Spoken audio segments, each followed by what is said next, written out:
I think the most challenging thing with being a PhD researcher is the fact that nobody understands what you're doing. And even within your domain, you quickly realize after a year or two that you are doing something that nobody else has done, that you're venturing off into the unknown in a very confusing way often. And it's extraordinarily easy to lose hope. It's very, very easy to feel lonely in this path. I think that these key things is all the reason why I continue to talk to you is I mean, one sense of it is it's helping me because I have all of these experiences too. I'm reiterating how what my experiences are by talking about them, but as well as letting you know that this is all normal and this is what it actually happens on the day to day is that you don't feel like you belong with what you're actually doing. You'll get a lot of criticism. Most of it's not very helpful. I would say the majority of it's not helpful. And then on top of it, layered on top of it, there's this whole sociology of how the world actually works within PhD research and in academia that you completely misunderstand and don't really get. There is a real structure behind how things operate. Um, that it is not just like just do your work, right? And everything will be happy. It is not just work harder at what you're doing and it will all work out to you. There is a sociology behind it that is often very difficult to see or understand. What do I mean by that? There is this sort of old research that I think is more important than ever. It's about the Matthew effect that often happens. And what that actually is, so the Matthew effect is the rich get rich and the poor gets poor. And the sociology behind it is very difficult to understand when you first get in and how strong this is. And I think in different fields may be a little bit different. But at least within the business domain, because there is high stakes associated with it, higher stakes than other places. It's not flush with funds is what everybody sort of thinks, but there is a very strong competitive hierarchy that happens, extraordinarily strong, that you just misunderstand and don't get it until you've been in it um for a long time. And once you get it, then you realize like, oh, like this is very important. But here's the thing on top of it.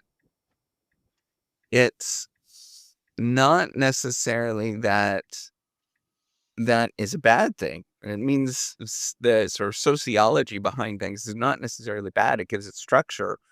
But then as well, if you know it and you understand it, it allows you to navigate it in a very stronger way. And that's why I try to be as open and honest as possible on how all of this stuff kind of operates, so that that you're not, a strange person, you're not sort of not being part of things.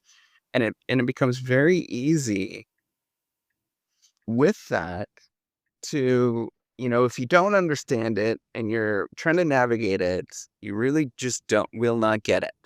And it will seem like a complete mystery to you. And so you have to very much accept some things and move on from that and develop yourself in response to that. It doesn't mean it's not changeable.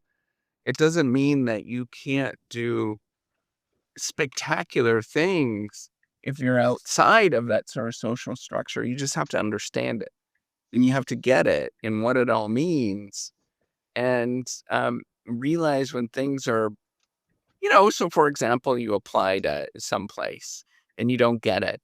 right? Like, it's easy to internalize it and say like, "Oh, this was my fault. Um, I was the one who screwed up." But you're misunderstanding the structure when you're looking at it. It's called the fundamental attribution error. So there is a massive structure behind things, and it wasn't your fault. You could have done everything perfectly well, but you're up against such sort of challenges that you just totally misunderstood what was going on. But here's the thing, that structure is not a structure in the sense that it's rigid and it doesn't change. It can change. You just have to, and collectively, enough people have to believe that it will actually change, right? And I think at least in my small world, in my little tiny world, I think it's very much that case now. Um, I I understood it, that there is a strong structure behind things, but I didn't let it shape me. And there was dark moments, of course, like anything, but you don't let it shape you and you shape it. Right. And I think like that's the key thing is once you realize that you're in control of much of this structure, that yes, it does exist. And yes, it can hold you back and all of those things. Absolutely. But you're in control of it and you shape it like you're an entrepreneur, then it feels great.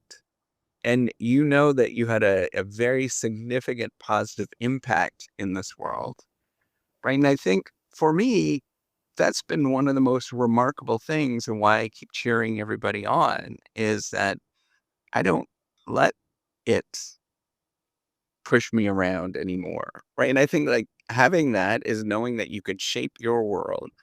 You can um, not believe some things and just walk on like you're not believing it and shape it.